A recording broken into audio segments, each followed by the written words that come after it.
¿Fueron importantes las reformas estructurales de Peña Nieto? Yo soy Historiker y acompáñenme a ver esto.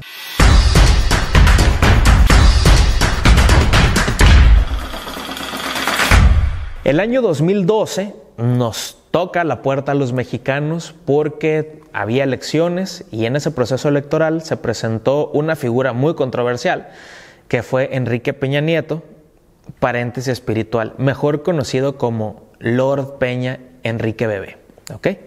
Resulta que Enrique Peña Nieto había sido una figura muy importante en la escena política nacional porque había gobernado el Estado de México y claramente tenía aspiraciones presidenciales, aunque se decía que era un completo imbécil. Pero fue una fabricación de mercadotecnia, de política, de lo que ustedes quieren.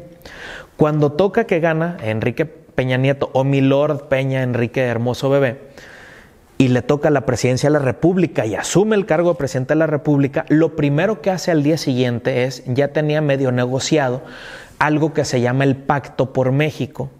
El Pacto por México fue un pacto o un acuerdo que firmaron todos los partidos políticos que había en el país. Ese Pacto por México literalmente es dejar de lado las diferencias para encontrar las soluciones a los problemas que tenía el país en ese momento, en ese específico momento.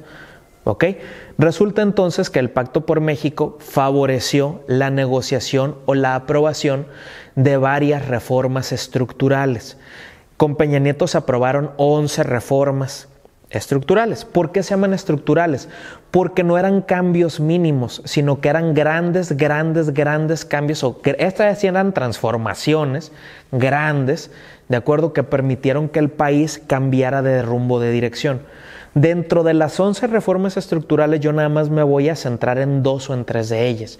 La primera, que yo recuerdo que fue muy sonada y fue muy discutida y que ahora el AMLO la tiró a la basura, ya la desecharon, fue la reforma energética. La reforma energética en el 2012, 13, 14, cuando estaba en discusión, literalmente pues México es un país petrolero, pero de nada nos sirve porque las energías renovables son lo de hoy en día. México es un país petrolero, pero de nada nos sirve a los mexicanos porque no tenemos la tecnología para extraer el petróleo ni para refinar gasolina. De nada nos servía tanto recurso fósil, de acuerdo, cuando todo el mundo estaba transitando hacia lo más nuevo, hacia lo eólico, hacia las energías del subsuelo, hacia el litio, por ejemplo, que ahorita está muy de moda. Y entonces el gobierno no tenía la lana para llevar a cabo la transformación y la modernización de los sectores energéticos. Y entonces abrió la posibilidad de trabajar en un esquema, algo que se llama asociación público-privada, es decir, que algún inversionista pues le metiera lana. De acuerdo, entonces era como un ganar-ganar. Obviamente un porcentaje pues se lo iba a quedar el accionista por algún tiempo y posteriormente pues el gobierno se iba a hacer cargo de esa actividad al 100% como tradicionalmente había sido. De acuerdo, o sea, era una forma de que pues préstame la infraestructura un ratito, pues te pago renta un rato y luego pues ya me quedo yo con todo. De acuerdo, entonces nunca se iba a perder la rectoría del Estado mexicano, nunca se iba a perder la propiedad de México sobre el tema de las energías, ¿no? Toda la reforma energética muy sonada. La segunda fue la reforma en las telecomunicaciones. Si ustedes hacen memoria, no teníamos tantos canales de televisión, no teníamos tantos proveedores de telefonía celular, no teníamos tantos proveedores de sistema de internet. ¿De acuerdo? Si no era un solo proveedor, entonces la reforma de las telecomunicaciones permitió abrir la competencia, que vinieran nuevas empresas, que se foguearan otro tipo de prácticas y entonces gracias a esa reforma en telecomunicaciones hoy tenemos precios competitivos en telefonía fija y móvil. Por ejemplo, ya no solo era Telcel, sino que entró Usacell, Unifón, Movistar, AT&T, ¿de acuerdo? Ya no solo era, por ejemplo, Telnor o Telmex ofreciendo internet, sino que llegó Easy y entonces al haber más competencia, pues los precios disminuyen. Entonces eso favoreció a los consumidores. Y la tercera reforma, que yo considero que es la más importante, es la reforma educativa. Y yo tengo que platicarles que gracias a la reforma educativa de Peña Nieto, yo estoy aquí dando clase. ¿De acuerdo? Porque antes para llegar y acceder a ser profesor, pues tenía que ser compadre de una lista interminable de personas que me hicieran el favor, ¿de acuerdo?, de apuntarme ahí para poder yo dar clases y yo les debía el favor toda la vida. ¿De acuerdo? Pero ahora con la reforma educativa era literalmente Todo aquel mexicano que se sentía capaz para poder dar una clase era sometido a un proceso riguroso de 3 años de evaluación permanente y de observación en el que teníamos que acreditar que teníamos los conocimientos, que dominábamos los temas, que teníamos la vocación y que queríamos realmente pues participar en esto que es pues la enseñanza.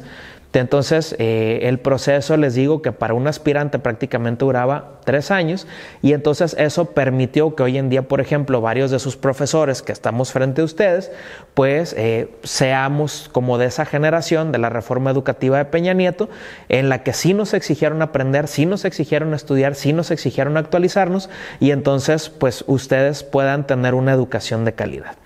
Casi para finalizar, obviamente pues no se le puede dar gusto a todas las personas y obviamente pues hay quienes van a criticar esto.